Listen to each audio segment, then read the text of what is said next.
Pluto is a distant and mysterious dwarf planet, which was once a member of our solar system's planetary family. However, recent startling announcements by leading astrophysicists Neil deGrasse Tyson and Michio Kaku have brought Pluto back into the spotlight with a shocking revelation. They suggest that this icy world is on a potential collision course with Neptune. But how could this happen? And what would be the consequences of such a massive event? Are we witnessing a rare astronomical phenomenon, or is there something more to this impending cosmic collision? Join us as we explore the possibilities of a Pluto-Neptune impact. Pluto, a former planet that was demoted to a dwarf planet partly due to its peculiar orbit, remains a subject of fascination and study in the astronomical community. According to recent predictions by leading scientists, Pluto's trajectory is dangerously close to Neptune's. Leading astrophysicists Neil deGrasse Tyson and Michio Kaku are both raising the red flag of a possible hazardous collision between these two planets that could be a huge threat to Earth. How is such an event even possible? Pluto's journey around the Sun is unlike any other planet in our solar system. It takes a staggering 248 years to complete a single orbit, meaning since its discovery in 1930, it hasn't even finished one full revolution. But the intrigue doesn't stop there. Pluto's path is marked by its highly elliptical shape, deviating significantly from the near-circular orbits of the major planets. What makes Pluto's orbit even more peculiar is its inclination. Angled at 17 degrees to the ecliptic plane, the path Pluto traces is much steeper compared to the other planets. This inclination and elliptical nature add layers of complexity to its orbital pattern. One of the most intriguing aspects of Pluto's orbit is its intersection with Neptune's path. For about 20 years in each orbit, Pluto actually comes closer to the Sun than Neptune, defying what we might expect from their positions in the solar system. This leads to the natural question, why hasn't Pluto collided with Neptune? The answer lies in the gravitational influences of other planets. The study of Pluto's orbit began soon after its discovery. Initially, astronomers struggled to understand its unique trajectory.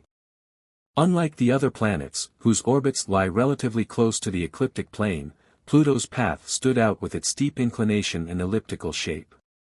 The mystery deepened with the realization that Pluto's orbit actually crosses Neptune's. The stability of Pluto's orbit amidst these complexities is proof of the complexities of space mechanics. The three-body problem in space is about figuring out how three things in space, like Pluto, Neptune, and the Sun, move and affect each other with their gravity. It's like trying to predict where they will go based on where they start and how they pull on each other. In Pluto's case, this problem shows how its path, Neptune's path, and the Sun's gravity all work together in a complex way. The terms azimuthal libration and latitude libration, along with the VZLK oscillation, are part of this puzzle.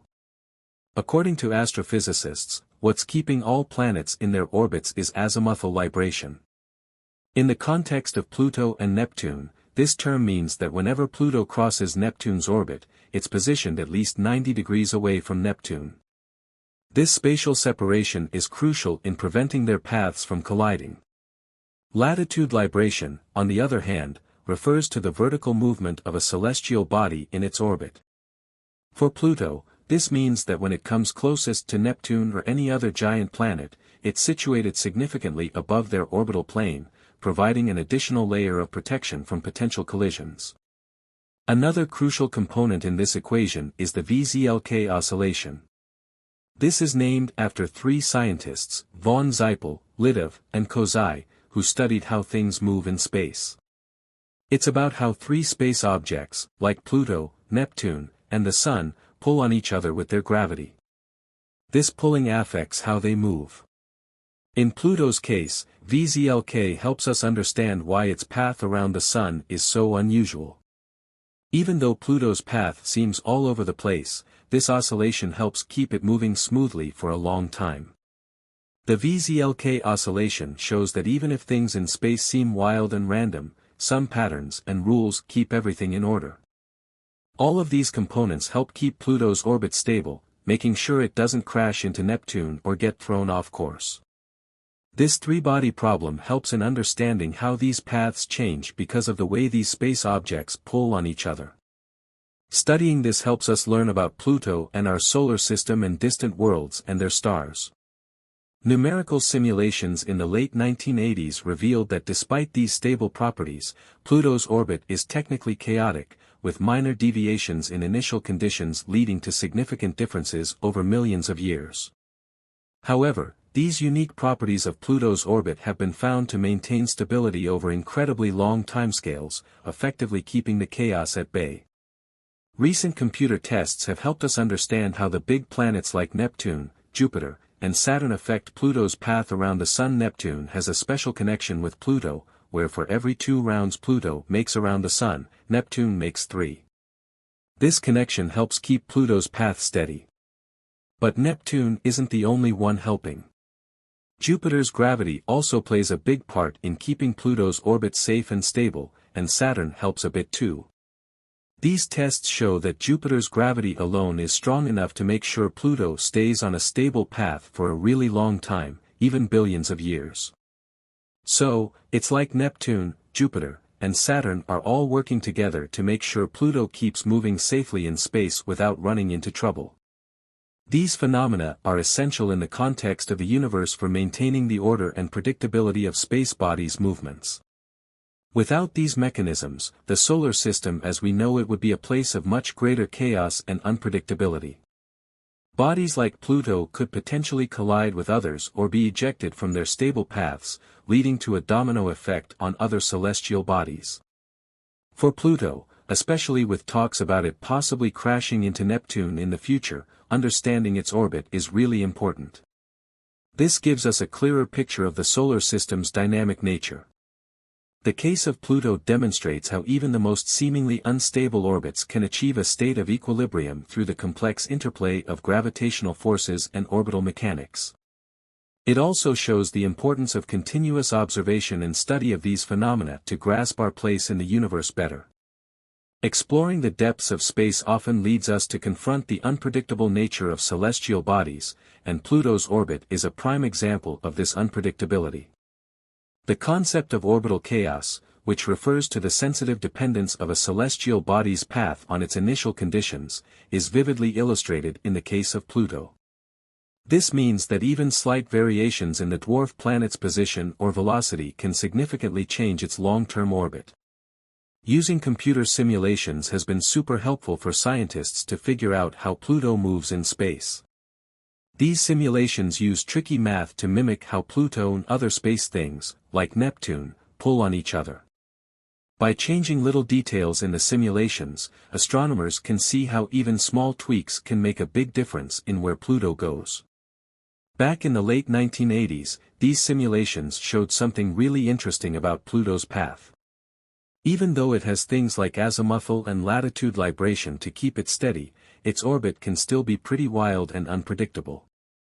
If you start off with just a tiny difference in where Pluto is or how fast it's moving, over many, many years, its path can end up looking really different. But even with all this chaos, Pluto's orbit stays stable for a super long time, like billions of years. This means Pluto's journey around the Sun has a kind of order to it, even though it seems all over the place at first. Predicting cosmic events, especially when it involves chaotic orbits like Pluto's, poses significant challenges. The inherent unpredictability of these systems means that long-term forecasts are often fraught with uncertainties. While numerical simulations provide a powerful means to understand and anticipate the future paths of celestial bodies, they also highlight the limitations in our predictive capabilities. These models rely heavily on the accuracy of initial conditions and the complexity of the interactions they simulate. Any slight error or oversimplification can lead to vastly different outcomes, making precise predictions a daunting task. Moreover, the chaotic nature of celestial orbits like Pluto's reminds us of the ever-evolving and dynamic nature of the universe. While we have made significant strides in understanding space, the case of Pluto reminds us how our knowledge about the universe still remains limited. Understanding the gravitational influences of the giant planets on Pluto's orbit provides valuable insights into the broader dynamics of the solar system. It shows how the presence and position of each planet can have far-reaching effects, influencing the stability and trajectory of other bodies within the system. So why are major astrophysicists only now raising concerns about a possible collision between Pluto and Neptune despite all these complex forces trying to keep such an event from happening? Neil deGrasse Tyson, a prominent astrophysicist and a pivotal figure in popularizing astronomy, provides a unique perspective on the mysteries of our solar system, particularly the intriguing case of Pluto.